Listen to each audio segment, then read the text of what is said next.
नमस्कार मैत्रिणींनो, cook with क्षमामध्ये आपलं सर्वांचं स्वागत आहे। आज आपण मँगो रबडी कशी बनवायची ते बघणार आहोत।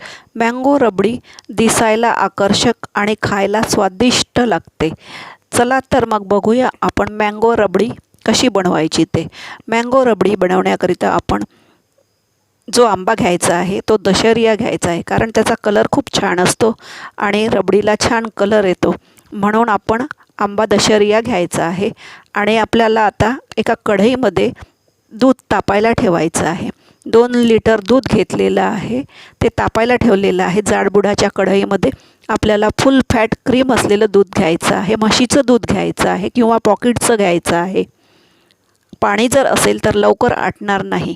आपल्याला अर्ध्यापेक्षा जास्त दूध आटवून घ्यायचं आहे आणि घट्ट येईपर्यंत आपल्याला फिरवत राहायचं आहे।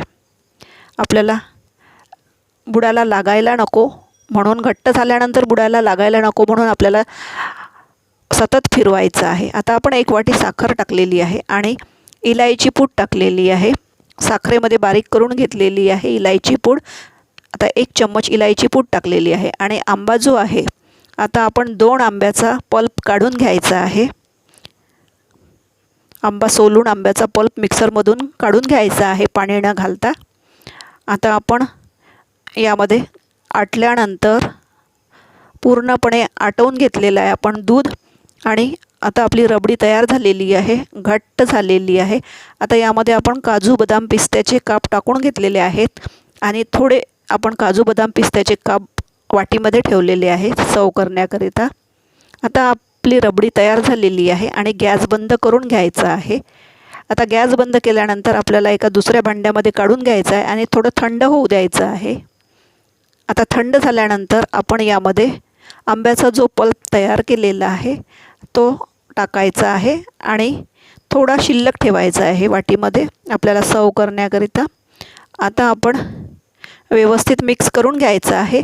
आपण यामध्ये पल्प करून टाकलेला आहे। आपल्याला जर आवडत असेल तर आंब्याचा पल्प करून पण टाकता येतो, नाही तर आंब्याचे तुकडे करून पण टाकता येतात, बारीक बारीक तुकडे करून पण टाकता येतात।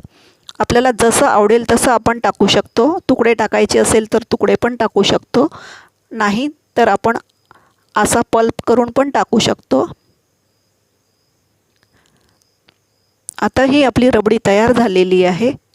आपण थोडा पल्प जो उरला होता तो मध्ये टाकून घेतलेला आहे आणि बाजूला काजू बदाम पिस्त्याचे काप टाकून घेतलेले आहेत। आता ही आपली रबडी तयार झालेली आहे। आता आपली मँगो रबडी तयार झालेली आहे। आपण काजू बदाम पिस्त्याचे काप टाकून घेतलेले आहेत। तुम्हाला जर माझी ही रेसिपी आवडली असेल तर लाईक, शेअर, कमेंट्स करा।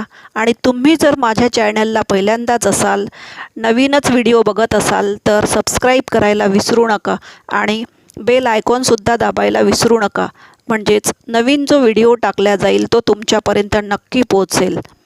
पुन्हा भेटूया नवीन रेसिपीसह। धन्यवाद।